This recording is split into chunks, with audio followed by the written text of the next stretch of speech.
Hello दोस्तों, हमारे YouTube channel में एक बार फिर से आप सबका स्वागत है। इससे पहले हमने टरबाइन से रिलेटेड शॉर्ट वीडियो डाला था, जिसमें आप सबका इतना अच्छा रिस्पांस देख के बहुत खुशी हुई। कुछ लोगों ने फुल वीडियो के लिए कमेंट भी किया था, इसलिए मैं आप सबके सामने एक बार फिर से हाजिर हूँ।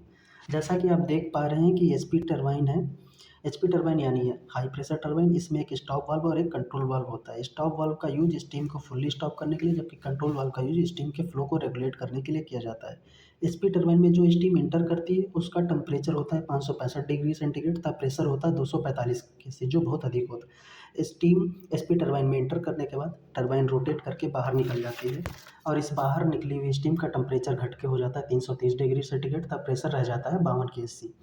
आईपी यानी इंटरमीडिएट टरबाइन में भेजने से पहले स्टीम को बॉयलर में भेजते हैं, जहाँ इसका टेम्परेचर पुनः 568 डिग्री सेंटीग्रेड किया जाता है, तब प्रेशर 50 केसी रहता है।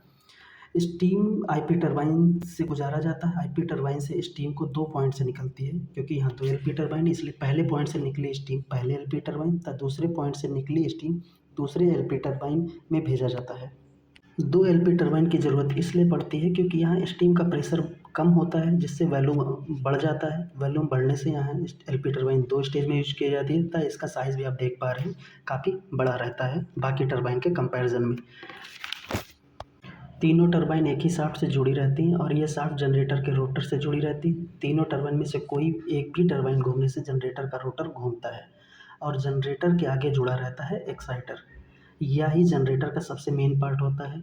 जनरेटर को रोटर को एक्साइट करता है, और उसके घूमने से ही मैग्नेटिक फ्लक्स के कटने से इलेक्ट्रिसिटी का जनरेशन होता है। इसी एक्साइटर की वजह से जनरेटर का जो साइज़ होता है छोटा हो जाता है। पहले फिजिकल मैग्नेट यूज़ किए जाते थे, जिससे जनरेटर का साइज़ बहुत बड़ा हो जाता है। एक चीज़ मैं आप लोग को और बता दूं कि जनरेटर और एलपी टरबाइन के बीच में वायरिंग गियर जुड़ा रहता है, क्योंकि जो टरबाइन में स्टीम होती है वो काफ़ी हाई टेम्परेचर की रहती है। अगर अचानक से बॉयलर ट्रिप करता है तो शाफ्ट अचानक से कूल होने की वजह से उसके जाम होने के चांसेस रहते हैं। इसलिए वायरिंग गियर की मदद से मैनुअली धीरे धीरे टरबाइन को घुमाते रहते हैं, जिससे टरबाइन का शाफ्ट धीरे धीरे ठंडा होता है और जाम होने के चांसेस कम हो जाते हैं। वीडियो में आप देख पा रहे हैं कि एचपी टरबाइन और आईपी टरबाइन के इनलेट पाइप को दिखाया गया है। ये इनलेट पाइप नीचे से आया है। मैं जाके आपको नीचे से एक बार इसका इनलेट पाइप दिखा देता हूँ। ये है मेन स्टीम का इनलेट पाइप। इस पाइप में जो स्टीम आती है उसका टेम्परेचर रहता है 565 डिग्री सेंटीग्रेड। एक्चुअल में तो ये पाइप बहुत पतला रहता है, लेकिन इसमें हीट लॉसेस को कम करने के लिए इसका इंसुलेशन किया जाता है, जिससे ये पाइप बहुत देखने में बहुत मोटा रहता है, और ये पाइप सीधे बॉयलर से कनेक्टेड रहता है।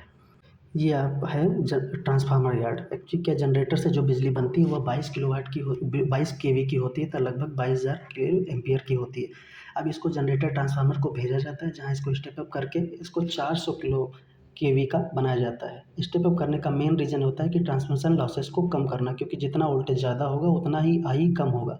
इसलिए H बराबर आई स्क्वायर के फार्मूले से ट्रांसमिशन लॉसेस उतने ही कम होंगे। अब 400 केवी का करने के बाद इसे ग्रिड में भेज दिया जाता है, और फिर आगे इसको सब स्टेशन जहाँ से डिस्ट्रीब्यूशन होता है वहाँ ज़रूरत के हिसाब से 11 केवी या 33 केवी में स्टेप डाउन करते हैं।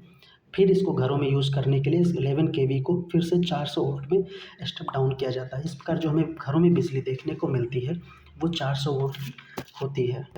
ये वीडियो में आप देख पा रहे हैं कि ये जो तीनों ट्रांसफार्मर हैं, ये generator transformer, generator transformer R, generator transformer Y, generator transformer B, क्योंकि 3 फेज होते हैं तो तीनों फेज के लिए अलग अलग आर वाई बी ट्रांसफार्मर हैं।